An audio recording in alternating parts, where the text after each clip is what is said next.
Buchanan and Sandra Deal.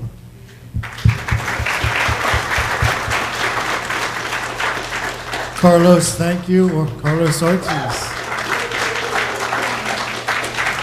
Cynthia Deal. Cynthia, thank you. Sebastian, the drummer in the back. Paulo, our guitarist in the back.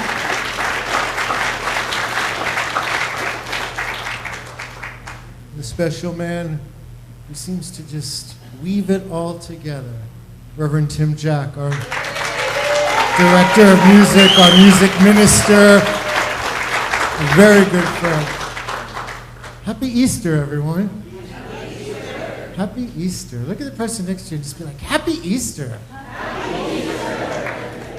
I just want to thank everybody. Thank you all for joining us this morning on this special day. And I want to talk about just a basic unity teaching. Unity teaches that Jesus, the man about Easter, you know Jesus, right? Easter, Jesus. You heard of the brother, right? We look at Jesus as the great example and not the great exception. Why would you do that? That's not what they said when I was in Sunday school. That's not what I learned. Jesus is the great example. And the reason we do that is because that's what he said. Because when we look in the Gospel of Matthew and actually read the recorded words of the rabbi, he says in the 14th chapter and 12th verse, I tell you, one who believes in me will also do the works that I do, and in fact, greater works than these. Okay, that's his words, not mine. Some unity minister didn't write those words. They didn't show up, 50 years ago. That is Jesus' words. I tell you, one who believes in me will also do the works that I do, and in fact, greater. And so when you think of Jesus, I want you to think, wow, I'm called to do the works that he did, but not even that. I have to go greater than that. And so, what works are we talking about? What's the whole point of resurrecting this idea of Christ in our life? Well, John gives us an idea. He says, the kingdom of heaven has come near. Cure the sick, raise the dead, cleanse the lepers, cast out demons. And that's in the 10th chapter and 7th verse. Now, I could metaphysically interpret that one verse of the Bible for a month. But basically, cure the sick, what we believe are sick thoughts. Because once we're out of dis-ease in our mind, there is nothing impossible to us. You think about raising the dead.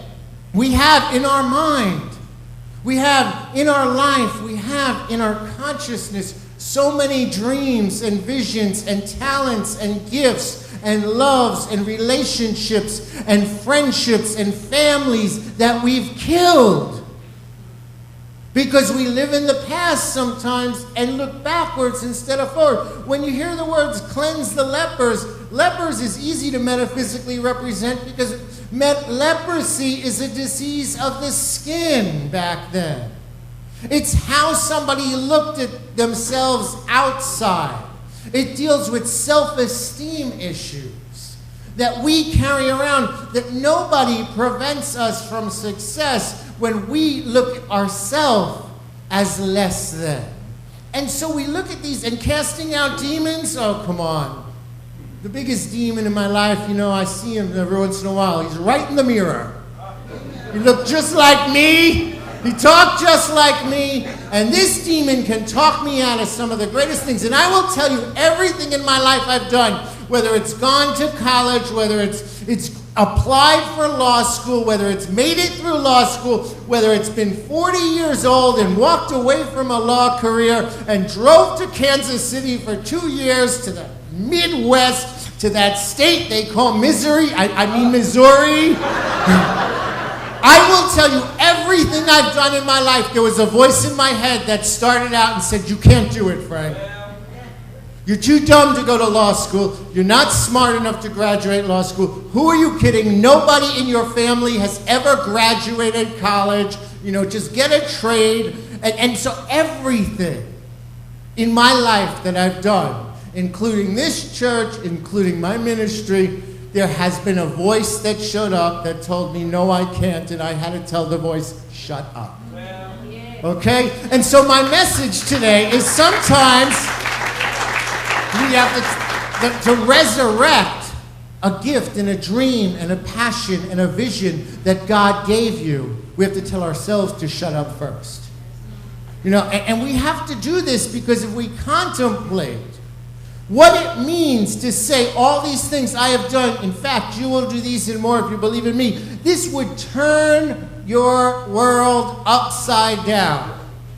You want to know why? Because it would remove every excuse.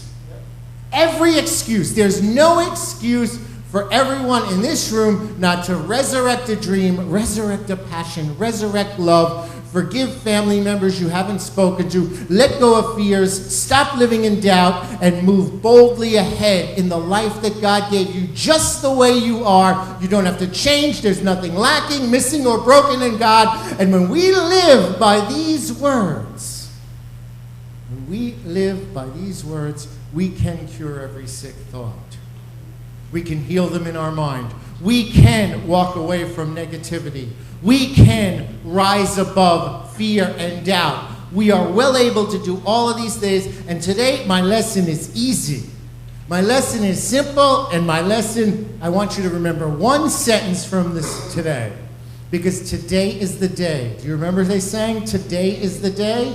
Do you want to know what today is the day for? Today is the day for everyone under the sound of my voice to get off their cross and get out of their tomb. Okay? Okay? Get off the cross. Somebody else needs the wood. Okay? Stop dragging it around with you and get out of the tomb of self-doubt and self-fear and drama and trauma and tragedy. Okay? Life was not meant to be lived like a novella. Okay? Okay? Una novella. Okay, if somebody translate novella for me. Soap opera. Thank you. Okay? Sometimes, I want to tell you something. All of these reality shows are the most unreal people in the world. Okay? There are no real housewives. They are the phoniest, meanest, cruelest, manipulative, plotting, evil women I have seen on TV, okay? They are not the people that come to church and go to work and earn a living and care for. They're unreal, okay? The real world are not real people. They pick 7 dysfunctional people and lock them up in a house for 16 weeks. That's not real life, okay? Any of these reality shows, they want us to convince this is reality. It is not reality. Reality is you and I living the life that God gave us, doing the best we can with what we have on this day. And then tomorrow morning, waking up and doing it again. See, I want to tell you something about the cross. Jesus was only on it 3 hours. And then his friends took him down. You get 3 hours to pout and complain and nail yourself to the cross. And then if you have a friend and you see them going into the 4th hour, say, get off the cross. You don't get to stay on the cross more than Jesus Christ. I'm your friend. I love you, baby. Now get down and get on with your life. Some people have been on that cross 20 years. All right? And you know, so 3 hours. He was in that tomb 3 days. Somebody lets us down. Job lets us go. We're shocked about it. Finances hit us. You know, relationship doesn't work out. We get some news from the doctor that turns our world upside down. This is real life. That's reality. That's what the people, when I read these prayer requests and we pray on them on Wednesday, that's what's going on in real life. That's the real men and women of Broward County and Miami-Dade County and South Florida and the United States of America. Those are real people in there, those prayer requests. Not that garbage on TV.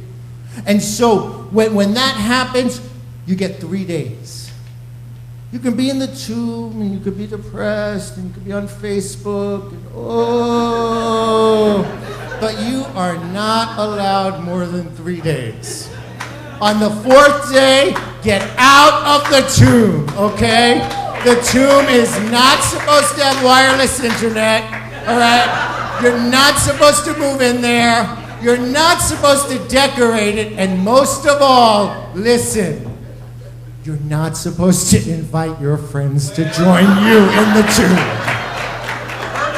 All right? Jesus went in there. He dealt with his stuff all alone, and that was over, okay? And so my message today is really clear. This is a metaphor for us. The resurrection is a template for our life.